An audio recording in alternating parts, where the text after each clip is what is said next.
Well, I just had my first interaction with the gendarmerie, French police. If I see the same gendarmerie, I don't think he'd be too pleased with me. They actually started building it in the 1030s. That was a lot better than I expected, honestly. 70 British barras laid down their life. You can live here for 40,000 euros.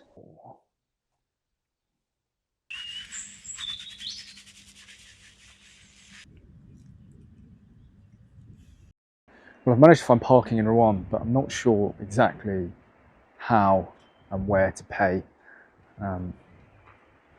Does anyone else have a little ticket, a little parking ticket?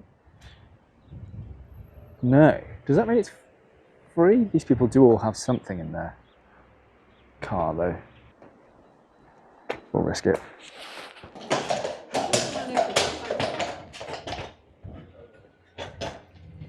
It's midday, but nobody's at the bar boozing, which surprises me for France. Some pretty unusual modes of transport here in Rouen. As described by Google, Gothic church with a big organ, which, if you got rid of the word church, could easily go on your Tinder profile.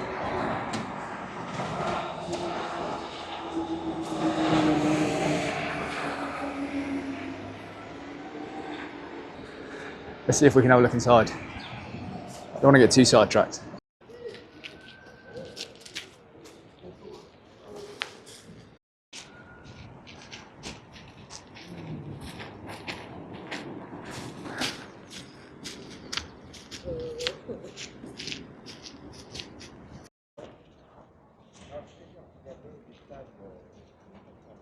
So it is open today, but I've just missed it. It's like closed for lunch between 12 and 2. So I think what we'll do is head to the cathedral, and on the way back to the car, if it's, depending on how long I spend in the cathedral, if it's open, we'll take a look inside. I'm sure it's absolutely glorious, and I'd love to see that big organ, but I may not get the opportunity, which is unfortunate.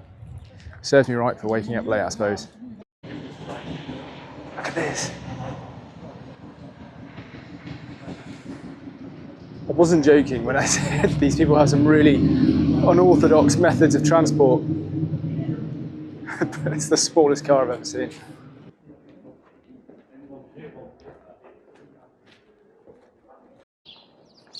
So you can see the cathedral behind me. They actually started building it in the 1030s and didn't finish until the 19th century, I think like the 1880s or something. So 800 years of building. In 1063, it was consecrated by William the Conqueror. The same William the Conqueror, the Norman, who came to England, conquered England and destroyed St. Augustine's Abbey. Fast forward to the 1940s, and the British damaged quite heavily this cathedral. It took a very long time to put it back together. So in a sense, I guess what goes around comes around. But yeah, 800 years of building, I'm not sure what that says about the French work ethic. I can't even fit the whole cathedral in the frame of the camera.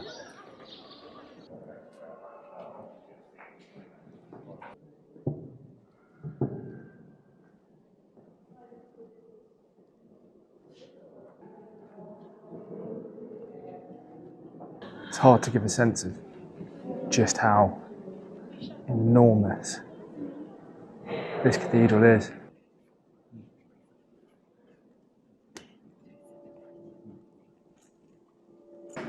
It's a pretty snazzy looking clock. Unfortunately, it's just started raining, and you know how I feel about rain. So I think we're going to bounce. Don't want to get any wetter than this. Chocolate bar. I guess Lizzie's the white chocolate then. Great. Bit weird. Filthy weather. I was just driving out of Rouen, and alongside the road there was this really old looking castle, and I had no idea it was here. Anyway, it's the castle of Robert the Devil. And Robert the Devil earned that nickname by being, well, a bit of a devil. He terrorised the people of Normandy. He eventually went to Rome, as it turns out, met the Pope, as you do, and the Pope sent him to a hermitage. He ended up taking a vow to compete with dogs for scraps of food, but quite quickly realised that all of the people who were terrorising Rome, these looters and bandits and things like that, he could actually do something about it. So he did. So he took up arms against those people and kind of redeemed himself, I guess. So Robert the Devil, maybe at one point, but in the end, not so much. There's hope for everyone, even Robert the Devil. Honestly, this is pretty much everything I envisage when I think of a castle. I presume here would have been the moat, and then you can see you've kind of got the drawbridge, goes into the main gate, and then the tower, or towers. It's pretty awesome. If you had a metal detector, I reckon you could find some cool stuff here. I think I must have pleased the gods at some point today, because as I was driving along, it was raining just like this. And pretty much as soon as I pulled in, the rain stopped. And I thought, maybe I'll get a chance to take the drone up. And I did. But the second the drone came down, it started raining again. Pretty much anyway. So yeah, quite lucky with that. I'm very, very happy I stopped. It's a very cool sight.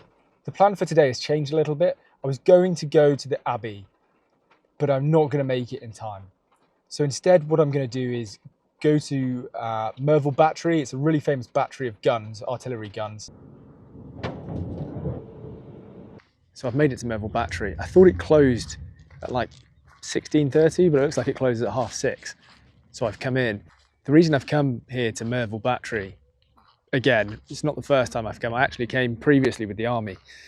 But the reason I've come here is it's quite an important site in terms of British military history. During the Second World War, just prior to the landings at Normandy, which we're in Normandy, but just prior to the landings at the Normandy beaches, British paratroopers landed here at this site and disabled these guns. Obviously, they had to put up a bit of a fight. There was a bit of a scrap. They left with a bit of a bloody nose, but they got the job done.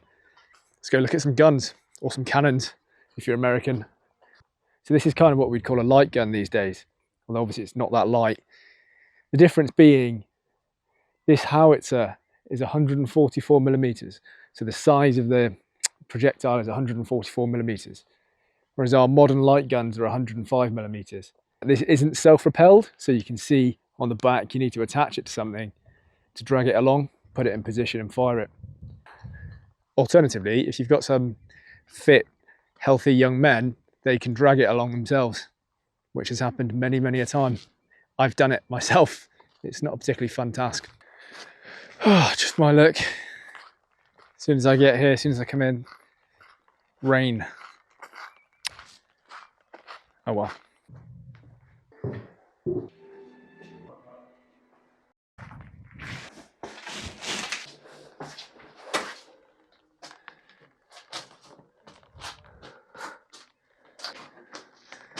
You can probably tell by being in this little turret hidey hole, it's a much easier position to defend than to attack. Oh, another cannon.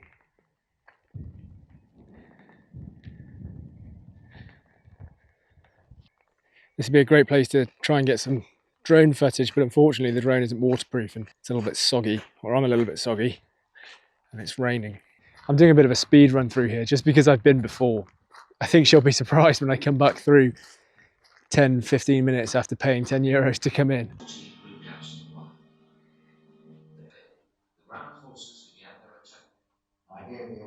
So I don't know if you could read it from that sign, but 70 paras lost their lives in this assault.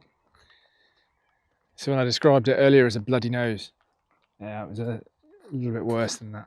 But they did what paras do, got the job done. The idea was that the guns here would be able to reach landing troops on the beaches of Normandy, and that, coupled with machine gun fire from emplacements that were on the beaches at Normandy, the assault just wouldn't have been a success. So that's why this objective was so crucial and so important, and that's why 70 British barras laid down their life for this objective.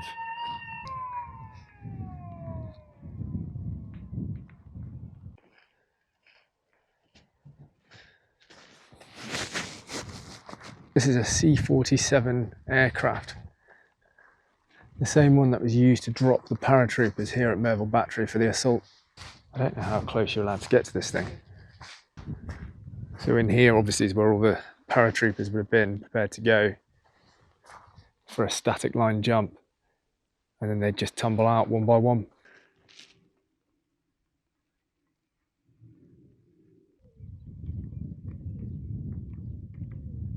This is Colonel Otway, is it? It is indeed. Officer commanding of 9 para. That's the battalion that landed here. And these are all trees of remembrance, by the looks of it, for those who were here but have died later on, paras. This is quite a sombre sight really, but definitely worth visiting if you're in Normandy. If you're doing like a battlefield tour or something like that, where you just want to see some of the history from the Second World War. This has got to be up there really. We should probably have a four-even sponsorship at this point. Anyway, I parked up in this, I was going to stay at the Battery, but actually the lady there said just go and park by the beach. It's a lot nicer. Nice enough. It's no Skegness though, is it? It's peaceful here though. I don't know why. Maybe just because it's quiet, but yeah, I do just get a sense of peacefulness. Quite like it. Well, good morning. I had a really good night's sleep by the beach. I was feeling pretty good about everything until I looked to my left and the battery bank was completely flat.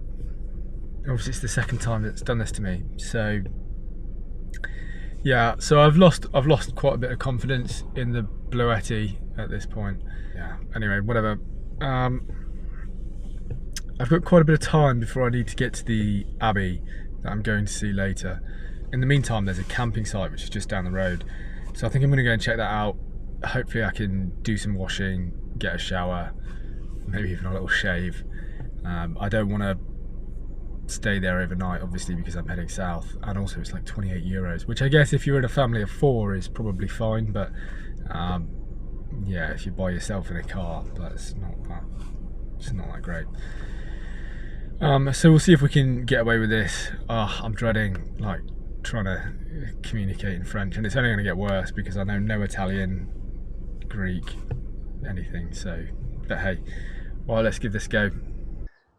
Est-ce que possible je prends la douche?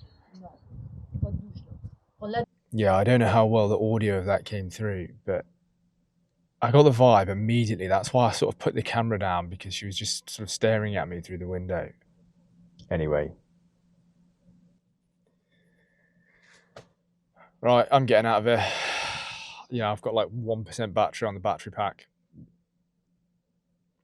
Spirits are low. Spirits were really high last night. Spirits are a lot lower today.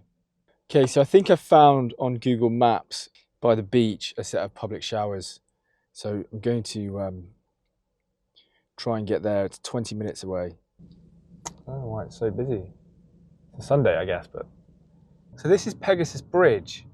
Although I think it's a rebuilt one. I could be wrong. But it's a bridge that the British paras took and held so that once the forces had landed on the beaches of Normandy, they could advance.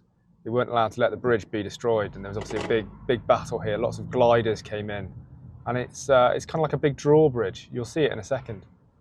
That's probably what was causing the traffic. Maybe the bridge was up because a boat was coming through underneath. That would be my best guess. I don't really understand what the flashing orange light means, but everyone else seems to be going forward, so.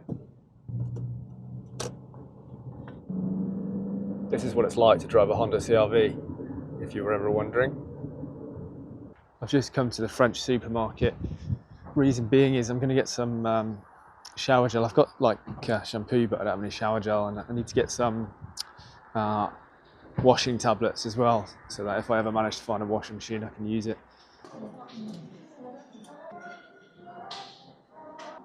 That will do. Parfait. Press validate to print a receipt, yeah. Right, that's parking paid for. I'm presuming these are the showers and loos. Actually, maybe not. We'll find them. I hope this works out, man, I really do. Nice beach. Fortunately, those showers are just like beach showers, which is kind of what I was fearing. So like public outdoor showers. I brought this into the front just because it charges faster, probably about 30% faster from the port in the front. The fridge is still plugged in, so that's still keeping everything cool. I'm planning to do quite a bit of driving today, so actually it makes sense to have this in the front, make the most of it and try and get it fully charged up again.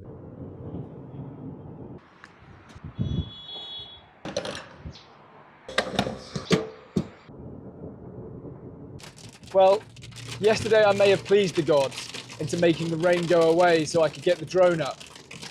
But clearly today I've made them very, very angry because they've sent hail at me. Well, that's annoying, but entirely to be expected. Please, yeah. Oh, wonderful. Thank you very much. What a great guy. He sorted me right out there.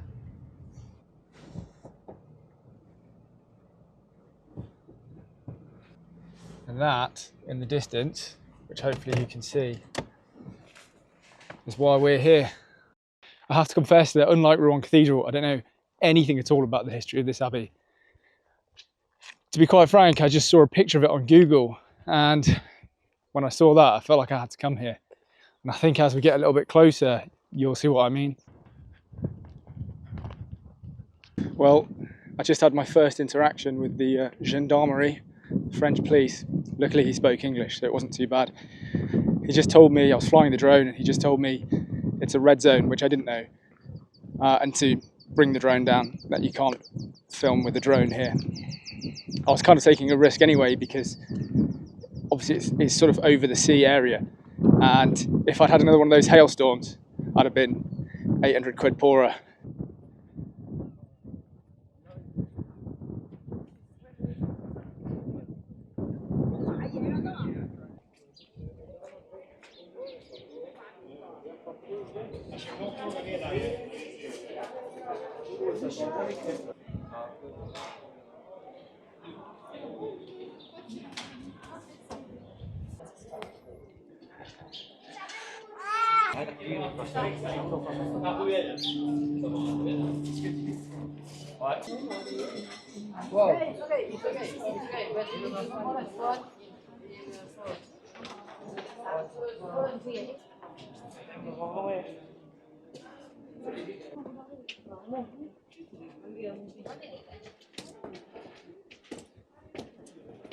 Thousand years old, I believe.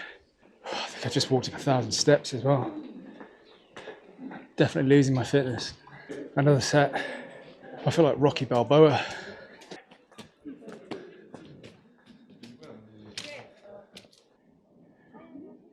I'm in two minds about this place. On the one hand, I think if I was going to build a huge building like this, doing it on a rocky outcrop in the sea probably isn't the best place. But then again, very easy to defend. So if you've got enemies, yeah. Let's take a look inside.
I feel like I haven't really said much during this little tour, but I don't know enough about this abbey to say anything.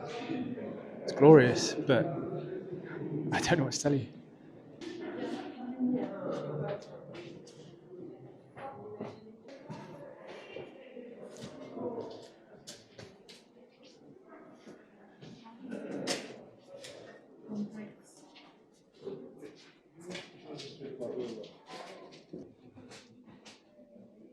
It is pretty big, I'll give them that.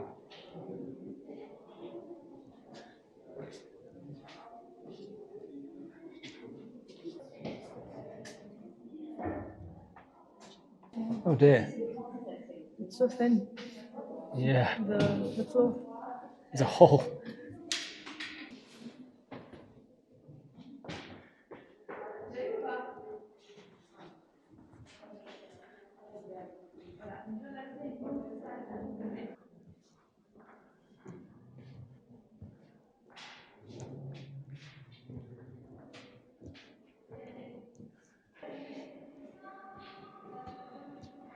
Well, that was pretty crazy.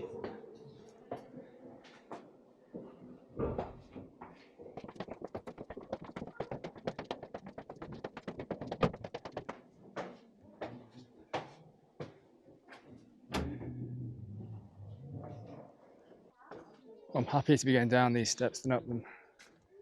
Also, it's now perfect weather for the drone, but I'm not going to put it up. If I see the same gendarmerie, I don't think he'd be too pleased with me. There's an old French gun. Clearly then it was used in a defensive capacity, which is the only reason I can think of if you're going to build an abbey, to build it all the way up there. I certainly wouldn't want to be part of the assault team that tries to take this.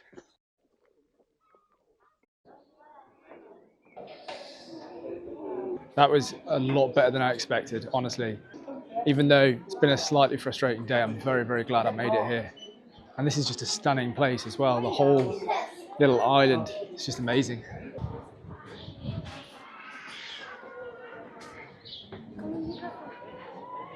Not too many places left in the world. You have to go over a drawbridge to get in and out. There's only a small one.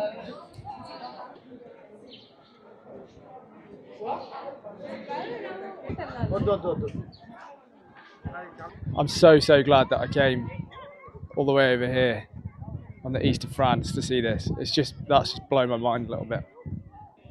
I'm just heading back to the car now. I'm really, really thirsty after that climb, and even more so than before, I very much need a shower, because that was not easy work getting all the way up there. It wasn't that bad, but because I'm wearing the backpack, you know, your back starts to get a bit sticky, shall we say. I'm just walking back now, having visited the abbey, but the weather's so good. I really wish I'd waited and put the drone up now instead of earlier. If only there was a weather forecast to predict things like this. I've been robbed. I honestly feel like I've been robbed. I paid... You only find out how much you're paying, I guess, as you leave the car park. 14 euros to park there, and I was there for 2 hours. Anyway, that's done. I'm now heading south, well, kind of southeast, to Oradur Sur Glane, and Waze is telling me it's going to take about 5 hours, which I can believe. That's sort of a good thing. It'll allow me to charge the battery, but it's also sort of a bad thing because I'm actually quite tired. Walking to the abbey and then all the way up and then back down and to the car, it's kind of taken it out of me a little bit. I'm not too bad. I'm clearly not absolutely shattered, and if I feel like I'm not safe to drive, the good thing about France is there's loads of they're like, well, we would call them, I don't know what we would call them because we don't really have them actually, but they're called airs here, and you can just pull over, park, and you can kip. Usually they've got some not very nice public toilets, and that's about it. And they're all over the road, sort of every, I'd say 20-30 kilometers, so there's sort of no excuse to not pull over if you're feeling tired. It's a really good system, I think. Morning.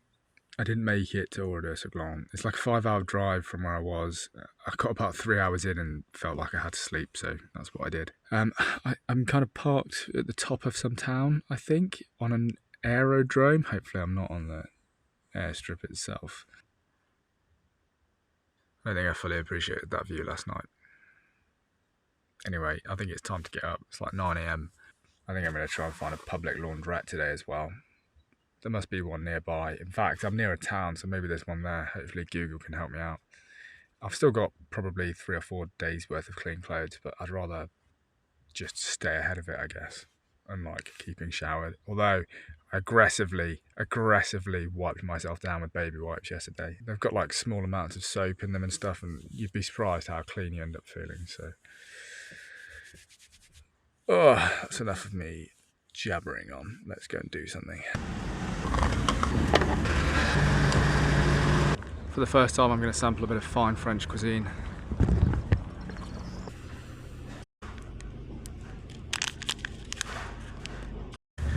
I know I was joking about French cuisine, but that coffee was far nicer than any McDonald's coffee I've had in the UK, and the little cookie thing that came with it was exquisite, so maybe it is just better in France. Right, well, I've arrived at the laundromat. I'm just going to go in there, see what we can do, hopefully drop off some clothes, get them washed, dried, and then I'll just be in a pretty good place. The only thing that I need after that is a shower and also some way of fixing that front socket. If I can achieve all of that today, that'll be a very, very good day. But the good thing about this system is that all the clothes that need washing are just in there. Just got to pull them out, get them in the bag, go and give them a wash. Although what's slightly frustrating is it means I'm going to have to empty this bag, which has got my laptop and drone and all my valuables in it, and leave it here. The laundromat's only there, so I think it should be okay. I'll just keep coming out and keeping an eye on this. Other than that, this stuff pretty much comes with me everywhere I go. Something, somewhere, actually smells really sweet. Maybe there's a pastry shop nearby. Or maybe it's just me. I doubt it.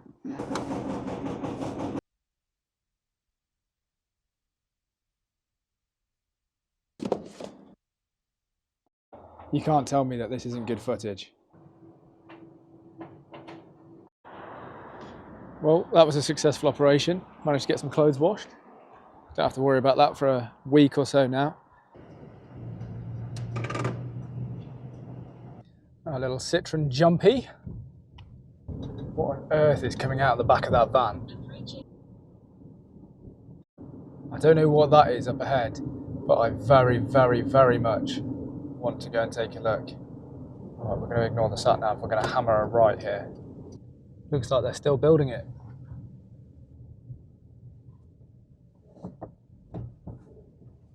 She looked angry at me, but she's walking in the middle of the road, so that's all on her.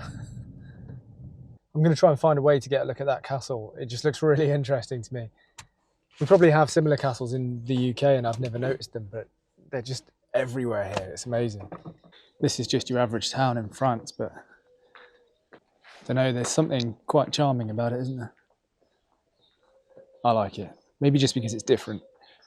Usually I steer clear of alleys like this, but this little kitten's going to keep me safe. Hello, kitty. Hello. Oh.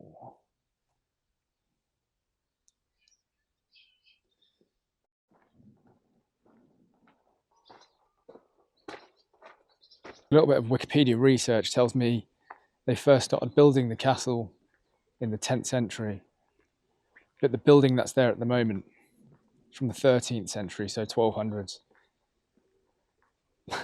There's not much more information than that, which in itself is kind of crazy. There's so many of these castles throughout France that they're almost like an afterthought, although I guess people are working on it, putting it back together. Well, there you go. Here's a bit of history. Jonquet Castle was built around 1245 by Godefroy IV of Rancon, Lord of Genquet, to protect the southern border of the county of Poitou. It's an outstanding example of 13th century avant-garde military architecture. See, I find this fascinating, but I'm guaranteeing nobody else who's watching this video is nerding out for old buildings as much as I am. I get quite nervous sometimes when I'm flying the drone, thinking that a bird is going to hit it and I'll lose the drone. I guess at the end of the day, there's no point in having it if you're not going to use it, so. Look at those two cats. Just getting a bit of head down on the roof. You can live here for 40,000 euros. 40,000 euros. It's almost incomprehensible compared to the UK. That'd be 5 times as much, at least.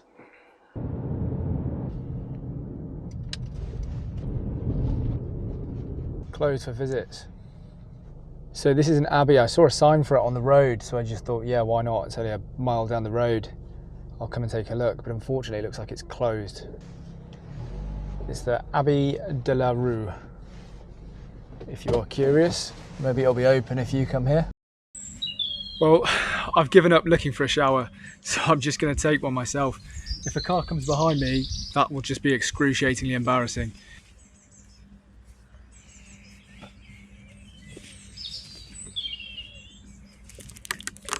bit makeshift.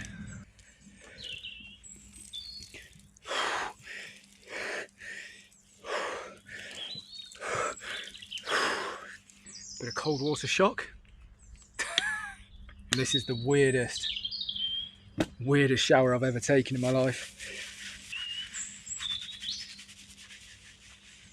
Can't forget to do your bits.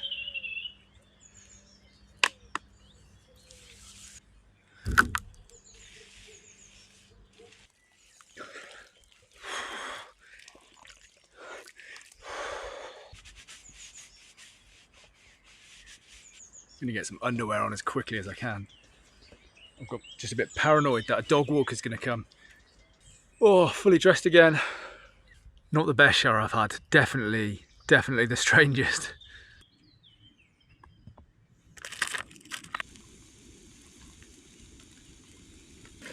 If you're wondering where the handle is for the frying pan, me too.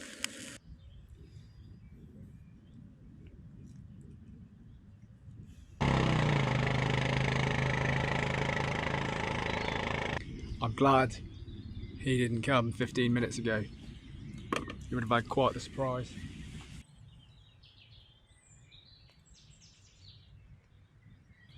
Oh, it landed on the other sandwich. What are the odds of that? I didn't really want that on my pillow. Right, I've showered-ish, I've cooked, I've eaten. I feel pretty good. It's been a good day in terms of general administration and sort of looking after myself. I've got a place, it's like it's another sort of church ground, so I'm going to go there. Hopefully it's a good place to park. I can stay there the night, do a little bit of video editing. Yeah, there's a lot of footage to go through again. I think for every minute that goes into the video, I'll probably delete 10 minutes, and that's not an exaggeration. It might even be more significant than that. But so it takes a while to go through and edit all these videos. And on that note, you know, if you want to leave a comment or a like or even subscribe, that just means the world to me. It makes making the videos even more pleasurable, I suppose. You know, I'm conscious that I'm doing this trip for me because it's just something that I've always wanted to do, but I'm kind of making the videos, yeah, I'll be able to look back on them in the future, and I do enjoy making them, but I'm kind of doing the videos for everyone else to sort of come along and see some of the cool things that I see. You may not think they're cool. If you don't think they're cool, don't drop a like, don't drop a comment, and don't subscribe, but I think they're cool, and I'm sure there's someone out there who agrees with me. So yeah, I really appreciate that. So I can't quite work out if this is just for electric cars, which is what it seems to indicate, or if I could charge the battery bank off this. That feels like it'd be a little bit too convenient, so probably not. I'll do some Google research and see what we find. But yeah, lovely little church. I'll probably pull up in there, nice, out the way. Ooh, happy days. Or maybe here. Well, good morning. I stayed overnight in this car park next to the church, and I didn't think this was going to be a particularly busy place. It's now like 8 AM. The car park's basically full. There's people everywhere. I mean, there's people right there. So I feel a little bit trapped. I'm not, obviously. I just need to sort myself out and get the hell out of here. I guess this can happen. When I came here last night, it was so quiet. There was just nobody here at all. And now, I guess, I don't know, this place is super busy. Served me right, I guess. Right, let's get out of here. So the car, when I start it cold, so first thing in the morning, it always starts, but it makes like it struggles to start. I only really started doing this when I crossed the border, which is pretty frustrating. So I'm thinking I need to go and see a mechanic. It's probably the alternator or the starter motor or something, but yeah, it's not. It doesn't fill me with joy. When I start the car from cold, it turns over. It always starts so far, but it makes for like the briefest second like a scraping noise, like as it's starting, which I don't know if it's the starter, the flywheel, the alternator. I don't know what it is. The lights do flicker a little bit, which makes me think it's maybe the alternator. Now that I've started the car, if I was to bring it to you and start it, it will start just fine. I've got this like terrible, because I'm driving all the way to Greece, so I don't think I'm going to find an English mechanic in Greece. Whereas the south of France is a bit easier. Yeah, I mean, so long as it starts and it drives okay, I don't think you've got much problem. Yeah. I mean, there's nothing anybody can do till it fails, to be honest, if it does fail. I think that's going to be it for this video. I'm just parked outside Oradur and doing a little bit of editing. If you want to watch that video, or if you want to see Oradur, probably the easiest thing you can do is subscribe. Plus it would just make me very, very happy. Leave comments, as always. You know, traveling can be a little bit lonely, I would say, at times. So the comments do genuinely make a difference, and like, I'll read all of them, I'll reply to all of them. It's just, yeah, it's just a nice feeling that someone's actually watching what you're doing. So, right, till next time.